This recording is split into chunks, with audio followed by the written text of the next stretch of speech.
O primeiro caso de AIDS diagnosticado no Brasil foi no início da década de 1980. Em 1990, mais de 6 mil casos já tinham sido registrados no país dessa doença. E no ano seguinte, o Ministério da Saúde dá início à distribuição gratuita do antirretroviral aqui no Brasil. Hoje, o nosso país registra uma diminuição nos casos da doença e também com o tratamento precoce de pessoas infectadas com o vírus, que agora aumentou aí o tempo de sobrevida. Então, a gente convidou para falar sobre este tema a infectologista Elna Amaral, que já está aqui no nosso estúdio. Tudo bem, doutora Elna? Seja bem-vinda aqui ao Vida Saudável. Boa tarde, pessoal. Boa tarde a todos. Bom, a gente vai falar sobre esse tema e eu também, como prometi, né, com o Joelson, a gente vai falar também, gente, sobre a terceira dose da vacina contra a Covid-19. A gente vai falar sobre a orientação do Ministério da Saúde, trazer informações sobre esse tema para vocês. Bom, doutora Elna, vamos começar a nossa conversa para a gente falar primeiro, para a gente entender qual é a diferença entre HIV e AIDS. Pronto, o HIV, na verdade, é o vírus, né? O HIV é o vírus causador da AIDS. Mas a pessoa que tem o HIV não obrigatoriamente tem a doença AIDS. A gente pode colocar assim, que AIDS é a doença e HIV é o vírus que causa a doença. Não é, assim, obrigatório que a pessoa com HIV vá desenvolver AIDS. Vai depender do tempo que ela descobre. E aí o objetivo realmente é o diagnóstico precoce, porque aí uma vez que você se descubra uma pessoa vivendo com HIV, uma pessoa soropositiva, a gente entra com tratamento no tempo oportuno e a pessoa nunca vai desenvolver AIDS. É o que a gente espera se ela fizer toda a sequência de tratamento conforme recomendado. Agora, acontece da gente descobrir a doença, descobrir a infecção já no estágio de doença, que seria a AIDS propriamente dito, que é a pessoa com sintomas, né? Aí vem perda de peso, queda de cabelo, diarreias, infecções de repetição, então é uma coisa arrastada, crônica, e que uma vez que a gente deu o diagnóstico nesse momento, sim, o indivíduo está com AIDS, e essa AIDS pode ser revertida também com tratamento, ao ponto dele deixar de ter AIDS e viver apenas com o HIV. Era essa a próxima pergunta que eu já ia fazer. Ou seja, a pessoa tem o vírus, HIV. Aí ele pode desenvolver a doença ou não.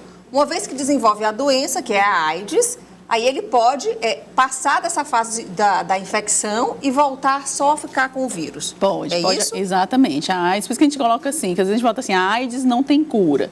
Realmente a infecção, né, o vírus, o HIV, a gente não consegue, até com o avanço que temos hoje, não conseguimos eliminar o vírus do organismo da pessoa que vive com o HIV.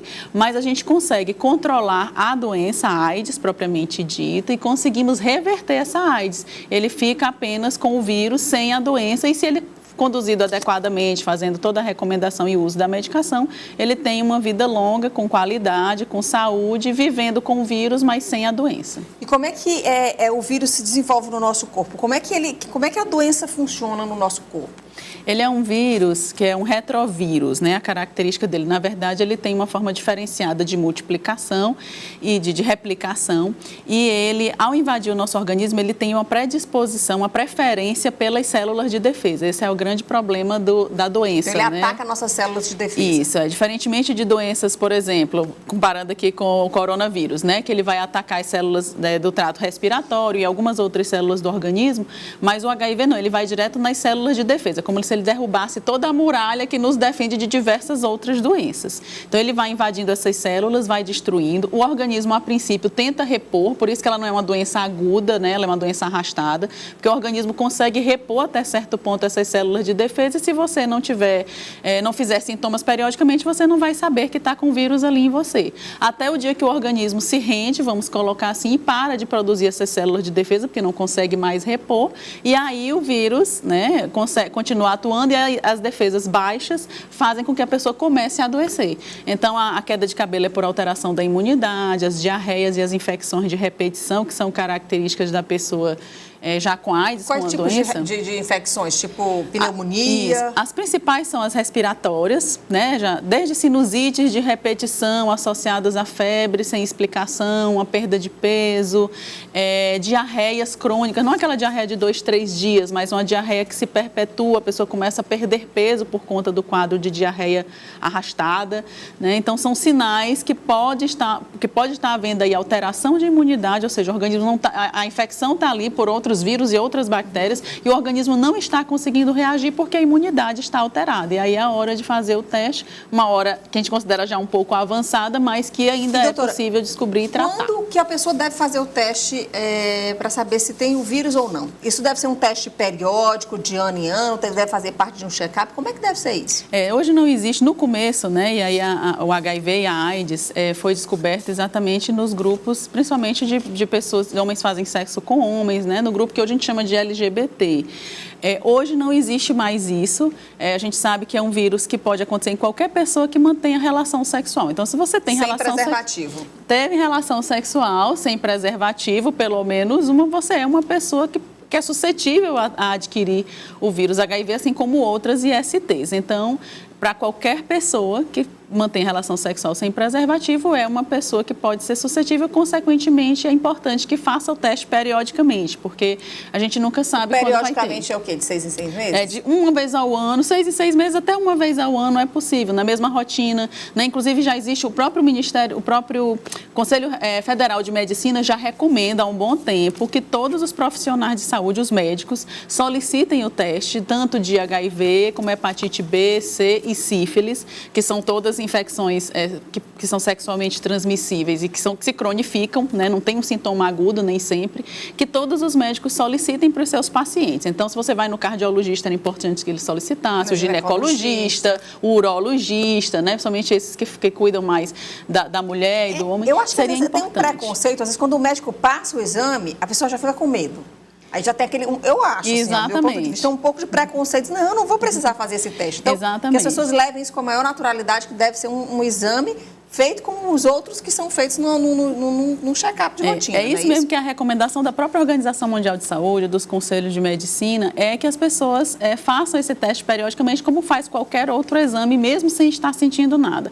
E ainda muitos colegas médicos, eles acabam solicitando à medida que eles vão percebendo, assim, isso aqui tem um sintoma ou um comportamento que eu acho que pode ter. Aí ele vai e solicita. Eu ainda vejo muito isso da parte dos colegas médicos. Mas deveriam passar para todo mundo como uma rotina, assim como a gente faz exame de colesterol, de glicemia, né? É o importante. Olha, você quer participar do nosso bate-papo? Então, olha, manda mensagem pra gente, pergunta, tá bom? Escreve lá sua pergunta pro 869-9927-0783. Bom, doutora Elna, e em relação ao coquetel, hoje as pessoas, o Brasil, inclusive, é referência, né? Nessa questão do tratamento em relação à AIDS, ao HIV. Queria que você falasse um pouquinho desse coquetel e como que a pessoa fica, ela fica bem e, inclusive, deixa de transmitir o vírus. É verdade isso? É verdade. O tratamento antirretroviral, que a gente chama que é o coquetel, né? Ele, inclusive, era chamado de coquetel por isso, porque era uma quantidade muito grande de medicamentos no começo. E agora tinha são esquemas quantos? com 10 comprimidos, 15 comprimidos e que tinham uma série de efeitos colaterais e de intolerância, até pela quantidade, pela formulação. Hoje são apenas 2 comprimidos uma vez ao dia, né? Tem esquemas de 1 comprimido a 2 comprimidos e, a depender do estágio, alguma coisa assim, às vezes há necessidade de incrementação. Mas o tratamento inicial são 2 comprimidos uma vez ao dia, com a tolerância excelente. São remédios que a reação é bem pequena. É claro que necessita de um acompanhamento periódico, não só pela questão da infecção realmente, né? Pelo HIV, como também pelas possíveis reações que os medicamentos podem causar ao longo do uso crônico, mas não passa nem perto do que já foi no passado. A aceitação é muito, muito boa e a pessoa consegue, toma no café da manhã e passa o resto do dia na sua vida normal, na sua rotina, sem nem lembrar, né, do próprio tratamento. A gente já pede realmente esse cuidado de tomar rigorosamente todo dia para manter a doença sob controle. O avanço da ciência em relação ao HIV AIDS, isso não quer dizer que a pessoa deve baixar a guarda, né? Em relação a se preservar, porque o ideal é que você não tenha esse vírus. Com certeza. Embora tenha virado uma doença crônica, mas é importante que você não tenha o vírus, nem transmita o vírus, né? Claro. Os avanços foram importantíssimos para as pessoas que já vivem com o vírus. É claro que a gente sempre tem que se precaver e aí existem várias formas de prevenção. A camisinha é uma das principais, que é o uso do preservativo, mas existem também outras formas que são medicamentos que podem ser utilizados, inclusive, para evitar pegar o vírus, né? Existe uma medicação, que é uma medicação pré-exposição, que a gente chama, que é fornecida gratuitamente também pelo Ministério da Saúde para alguns perfis, né? Não é para a população de um modo geral, pelo menos não ainda, mas alguns perfis já têm direito a receber gratuitamente essa medicação, que são homens que fazem sexo com homens, profissionais do sexo, casais sorodiscordantes, ou seja, que a esposa ou o parceiro é positivo e o outro é negativo. Então, todas essas pessoas... A gestante é indicado tomar essa medicação ou não? A gestante, por causa da transmissão vertical? A gestante já com o vírus, ela já tem indicação de iniciar o seu tratamento imediatamente também para evitar a transmissão para o bebê, e mesmo após o parto ela continua tratando porque é uma gestante positiva, né? Mas, e é importante esses avanços exatamente porque a gente conseguiu dar uma boa qualidade de vida para as pessoas vivendo com HIV e diminuir os casos de AIDS com o passar do tempo. Essa é a grande importância do tratamento. Tanto porque diminui a transmissão, né? Que você falou e eu esqueci de comentar. A pessoa com carga viral indetectável, né? Ela é intransmissível, realmente. O vírus deixa de ser transmitido naquelas pessoas que fazem uso regular da medicação e que não tem mais o vírus circulando no sangue. A gente faz, a partir de testes, a gente sabe. Grande, né? Tem pergunta já aqui, doutora Elna. Pode soltar a pergunta. Fran Oliveira é de Demerval Lobão. Boa tarde. Gostaria de saber quem tem HIV pode ter filhos e se o filho nasce saudável? Pode ter filho e o filho pode nascer saudável desde que ela faça o teste, né? O ideal é que as pessoas já saibam até mesmo antes de engravidar, mas durante a gestação o teste para HIV é obrigatório no pré-natal, é um dos testes obrigatórios, e durante essa testagem, se ela se descobre positiva, mesmo durante já a gestação em andamento, a gente consegue iniciar a medicação a tempo e aí ela vai, tanto durante o parto também tomar os medicamentos especiais, como o bebê também, após o nascimento, toma um xaropinho durante 40 dias e não pode ser amamentado. Fazendo esse processo todo, o bebê fica totalmente sem o vírus, não há risco. A transmissão acontece hoje, que a gente ainda encontra crianças de transmissão vertical, são de mães que não sabiam, ou não fizeram o pré-natal, ou não tiveram acesso ao exame, ou amamentaram porque não sabiam. E aí por falta de informação. Por falta de informação. Mas quando isso é triado da forma adequada, correto e o tratamento, tranquilo. E tudo gratuito, não gasta por esse dinheiro, tudo né? Gratuito. Não compra remédio, não? Não, nenhum.